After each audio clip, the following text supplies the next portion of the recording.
Imagine this. It's November 1910, and an elite group of 6 men boards a private railcar under the cover of darkness, using aliases and shrouded in secrecy. Their destination?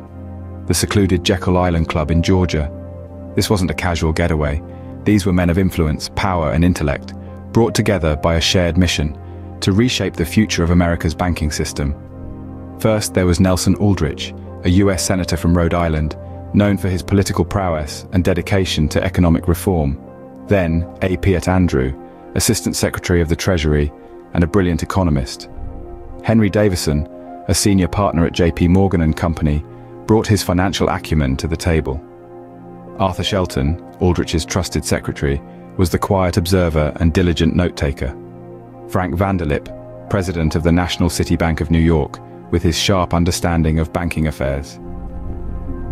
And finally, Paul Warburg, a German immigrant and partner at the New York banking house Kuhn, Loeb and Amp Company, who dreamed of a central banking system akin to his native Europe's.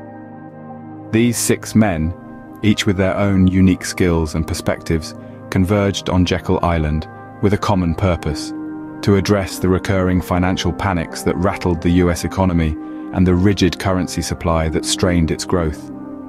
The secrecy around their gathering was not just for dramatic effect.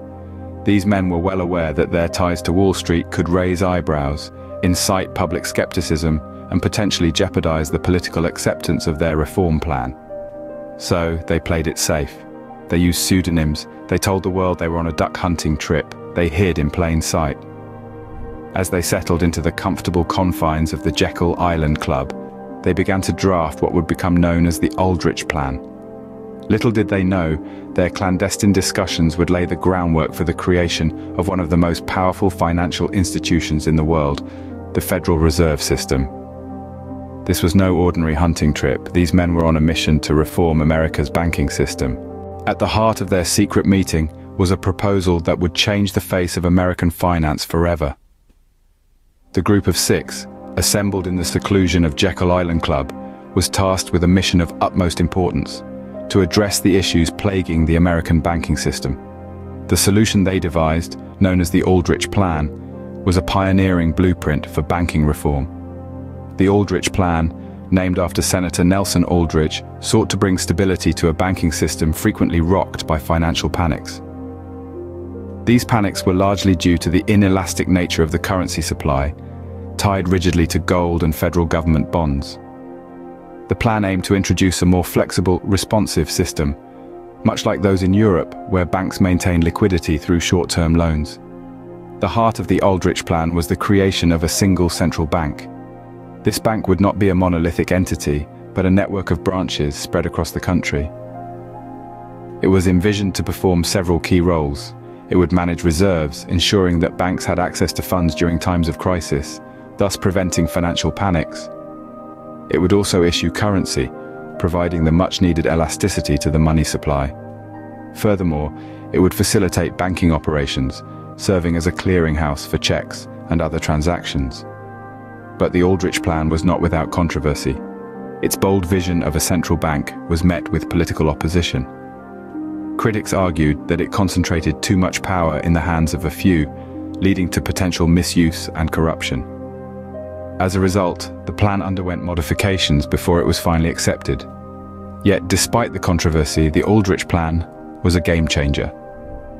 It was innovative, forward-thinking, and laid the groundwork for the Federal Reserve System. Its influence can be seen in the Federal Reserve Act of 1913, which established the Federal Reserve System, albeit with different political and decision-making structures.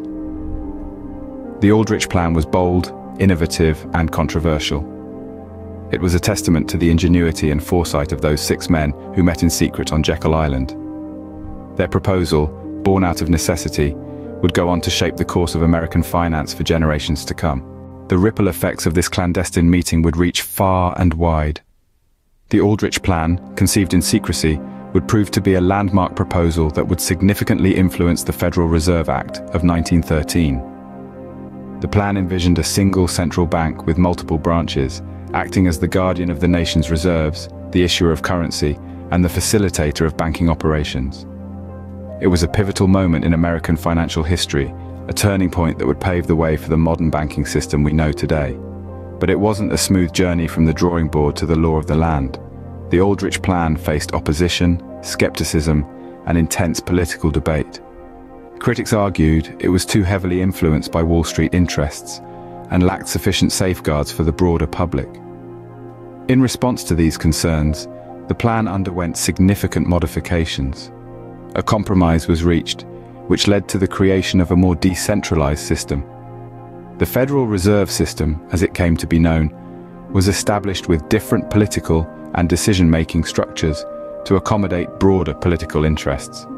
The Federal Reserve Act, passed under President Woodrow Wilson in 1913, established the Federal Reserve System. It was a landmark legislation, marking the birth of one of the most influential financial institutions in the world. While the original Aldrich Plan proposed a single central bank, the final Federal Reserve System consisted of 12 regional banks spread across the country. These banks were overseen by a central governing board in Washington, D.C., striking a balance between public and private interests, and between centralized control and regional autonomy. This new system was designed to provide a more flexible currency supply, prevent financial panics, and promote economic stability. It was a direct result of the secret meeting at Jekyll Island, a testament to the far-reaching impact of that clandestine gathering. The Federal Reserve System, a direct result of this secret meeting, continues to play a pivotal role in the American economy. Its influence extends beyond the borders of the United States, shaping financial systems and economic policies around the world. The echoes of the Jekyll Island meeting would resonate for decades to come. While the meeting had profound implications for the US financial system, the very existence of this clandestine gathering remained a well-kept secret for years. The 6 men, all titans of finance and politics, had gone to great lengths to maintain their discretion. They used pseudonyms, traveled separately, and publicly portrayed their time on Jekyll Island as nothing more than a simple duck hunting trip. The secrecy wasn't merely for the sake of intrigue. Given their Wall Street connections and the potential public suspicion towards a group of powerful financiers shaping national policies, it was imperative to keep their mission under wraps. A public revelation could have jeopardized not just the acceptance of their plan, but its very political viability. However, as the years rolled on, the truth began to seep out. It wasn't until the 1930s, 2 decades after the meeting, that the full extent of the Jekyll Island gathering came to light. The revelation of the meeting's existence and its role in the creation of the Federal Reserve System sparked a flurry of debates and disputes. One of the most contentious issues was the question of authorship and contributions to the Federal Reserve Act. Figures like Senator Carter Glass claimed credit for the act, touting it as the fruit of his legislative labor. However, others, such as the German-born banker Paul Warburg, challenged these assertions, declaring their instrumental role in the Act's conception and development. This dispute over the Act's authorship persisted well into the late 1920s, adding another layer of intrigue to the Jekyll Island saga. Today, the Jekyll Island meeting is recognized as a significant event in American financial history. The Jekyll Island Club, once a secluded retreat for the country's financial elite, is now a national historic landmark, its legacy forever intertwined with the birth of the Federal Reserve System. The Jekyll Island meeting, once shrouded in secrecy, is now recognized as a significant event in American financial history. This tale from the annals of history is more than just a fascinating story. It's a testament to the profound impact that decisions made behind closed doors can have on our lives and our world. The clandestine meeting at Jekyll Island in 1910 wasn't just a gathering of influential figures plotting banking reform. It was a pivotal moment that would shape the course of the American economy and, by extension, influence economies around the globe. The creation of the Federal Reserve System didn't just appear out of thin air. It was the result of careful planning, intense discussions, and, yes, a certain amount of secrecy. The decisions of those 6 men on Jekyll Island continue to reverberate through our financial systems today, over a century later. Yet the secrecy that shrouded the meeting at Jekyll Island also serves as a stark reminder of the importance of transparency and accountability in economic governance. While the need for confidential discussions can sometimes be justified, the balance between secrecy and openness is a delicate one. Too much secrecy can breed suspicion and distrust, undermining the very foundations of our social and economic systems. In reflecting on the Jekyll Island meeting, we're reminded that the decisions that shape our world often occur not in the spotlight, but in the shadows.